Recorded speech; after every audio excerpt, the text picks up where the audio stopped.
விக்ரம், வேதா 2 பேருமே சேர்ந்து இருக்காங்க. அப்ப விக்ரம் வராரு. வந்த உடனே, "அப்பா பயங்கரமா பசிக்குது. இப்ப டிஃபன் ஏதாவது கிடைக்குமா? சாப்பிடலாமா?" அப்படின்னு சொல்லிட்டு வராரு. "வாங்க, வாங்க 2 பேரும் வாங்க" அப்படின்னு சொல்லிட்டு அந்த தாத்தா கூட்டிட்டு வராரு. வந்த உடனே ஒரே கூட்டமா இருக்கு. "என்ன இங்க ஒரே கூட்டமா இருக்கு?" அப்படின்னு சொல்லிட்டு விக்ரம் கேட்கறாரு. "இல்ல, அவங்க எல்லாருமே பிரேயர் பண்றதுக்காக வந்திருக்காங்க" அப்படின்னு சொல்றாரு. "என்னது பிரே பண்ணணுமா? ஐய்யய்யோ! எனக்கு பசிக்குது. வெயில் வேற அடிக்குது. இப்போ போய் இத பண்ணு, அத பண்ணுன்னு சொல்லிட்டு இருக்கீங்க. எனக்கு பயங்கரமா பசிக்குது" அப்படின்னு சொல்றாரு. "அதெல்லாம் கிடையாது. இதெல்லாம் பண்ணி தான் ஆகணும். இப்போ உங்களோட பெரியம்மான்னு சொல்லுவீங்களே, அவங்க இப்ப வருவாங்க. அவங்க கிட்ட பேசிக்கங்க" அப்படின்னு சொல்றாரு. "சரி, சரி. எதுவும் சொல்ல வேண்டாம்" அப்படின்னு சொல்றாரு. எல்லாருமே சேர்ந்து ப்ரே பண்றாங்க. அப்ப எல்லாமே சொல்லிக் குடுக்குறாங்க ரங்கநாயகி. எல்லாமே பண்ணிக்கிட்டே இருக்காரு.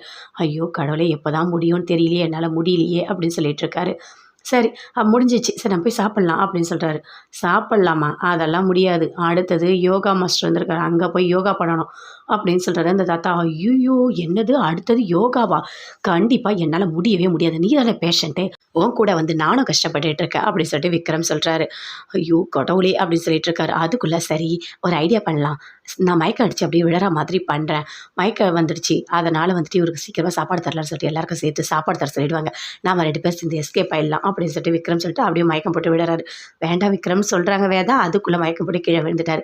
அங்க வந்து ரங்கநாயகி வராங்க. வந்த உடனே, "விக்ரம், நீ நடிச்சது போதும் எழுந்துரு" அப்படின்னு சொல்றாங்க. "என்னது நடிச்சேனா?" எழுந்துக்கிறாரு விக்ரம். "என்ன எதுக்காக நீ இப்படிலாம் பண்ணிட்டு இருக்க?" அப்படின்னு சொல்லிட்டு கேட்குறாங்க ரங்கநாயகி. "இல்ல, ஒண்ணும் இல்ல. உண்மையா தான் மயக்கம் வந்தது." "மயக்கம் வந்ததா? உன் மூஞ்ச பார்த்தாலே எனக்கு தெரியும். போ, போயிட்டு யோகா பண்ணு போ" அப்படின்னு சொல்றாங்க ரங்கநாயகி. அங்கேருந்து போறாங்க. அப்படியே கால மடக்கி நீட்டா உட்காந்துட்டு அப்படியே யோகாலாம் பண்றாங்க. "இது எப்போ முடியுமோ தெரியலையே" அப்படின்னு சொல்லிட்டு விக்ரம் அப்படியே பார்க்குறாரு. அதெல்லாம் பார்க்குறாங்க ரங்கநாயகி. அப்போ கூட இருக்க தாத்தா சொல்றாரு, "பாவம் ரொம்ப கஷ்டப்படுற மாரி தெரியுது. அவருக்கு இதெல்லாம் பழக்கம் இல்ல போல இருக்கு" அப்படின்னு சொல்றாரு. "ஆமா, ஆமா. அவன் நல்லா ஏசி ரூம்ல ரொம்ப சந்தோஷமா தான் இருந்தான். அவனுக்கு இதெல்லாம் பழக்கம் இல்ல தான். ஆனா இதெல்லாம் பழகிக்கணும். அப்பதான் வாழ்க்கைக்கு ஒத்து வரும்" அப்படின்னு சொல்லிட்டு ரங்கநாயகி சொல்றாங்க. "நம்ம செய்யறது எல்லாமே ஆரோக்கியம் தான். காலைல எழுந்து யோகா பண்றது, கடவுள நினைக்கிறது எல்லாமே நல்லது தான். அதெல்லாம் அவனுக்கு எதுவுமே தெரியாது. ஆனா இங்கேருந்து போகும்போது எல்லாமே தெரிஞ்சுக்கிட்டு தான் போவான்" அப்படின்னு சொல்லிட்டு ரங்கநாயகி சொல்லிட்டு இருக்காங்க அந்த தாத்தா கிட்ட. இவரு எக்ஸர்சைஸ்லாம் பண்ணிட்டு இருக்காரு. எப்பதான் முடிப்பாரோ, கைய நீட்டு, கால நீட்டின்னிட்டு இருக்காரு. "கடவுளே பசிக்குதுன்னு சொன்னா எத்தன வாட்டி? என்னால முடியல" அப்படின்னு சொல்றாரு. யோகா முடிஞ்சிடுச்சு. முடிஞ்சிட்டோனே, "சரி எல்லாரும் சாப்பிடணும்" அப்படின்னு சொல்றாங்க. "என்ன? என்ன சாப்பாடு? என்ன டிஃபன் இருக்கு? நல்ல சாப்பாடா?" அப்படின்னு சொல்லிட்டு கேட்டுட்டு இருக்காரு விக்ரம். அதுக்குள்ள களி கொண்டு வந்து வைக்கிறாங்க. "என்னது களியா? இத இத யார் சாப்பிடுவா?" அப்படின்னு சொல்றாரு விக்ரம்.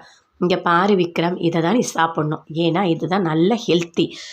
அந்த காலத்துலலாம் நல்லா இருந்தாங்கன்னா, அதுக்கு காரணமே அந்த களி தான். களின்றது ரொம்ப ரொம்ப முக்கியம். புரியுதா? நம்மளோட உடம்ப ரொம்ப ஆரோக்கியமா வச்சுக்கும். நீ என்னதான் சாப்பிட்டாலும், இத சாப்பிட்டா வர வலுவு அதுல கிடையாது" அப்படின்னு சொல்லிட்டு ரங்கநாயகி சொல்றாங்க. "எனக்கு இதெல்லாம் பிடிக்கவே இல்ல. சாப்பிட்டு பாரு விக்ரம், கண்டிப்பா நல்லா தான் இருக்கும்" அப்படின்னு சொல்றாங்க. வேதாவும் சாப்பிடுறாங்க. அப்படியே சிரிக்கிறாங்க. விக்ரம பார்த்து பயங்கரமா சிரிச்சுட்டு இருக்காங்க. "என்ன? எதுக்கு என்ன பார்த்து நீ சிரிச்சுட்டு இருக்க?" அப்படின்னு சொல்லிட்டு விக்ரம் கேட்குறாரு. "அதெல்லாம் ஒண்ணும் இல்ல. களி தானே சாப்பிடுங்க. எல்லாம் நல்லது தான். நான்லாம் படிச்சிருக்கேன். நல்லது தான்" அப்படின்னு சொல்றாங்க வேதா. "நீ பேசாத, நீ பேசாத. உன்னால தான் நானும் இங்க வந்து இப்படி கஷ்டப்பட்டுட்டு இருக்கேன். இதெல்லாம் எப்போ முடியும்னே எனக்கு தெரியல" அப்படின்னு சொல்லிட்டு விக்ரம் பயங்கரமா கோவப்படுறாரு. "கோவப்படாதீங்க" அப்படின்னு வேதா சொல்றாங்க. "நீ பேசாதன்னு சொன்னேன்ல."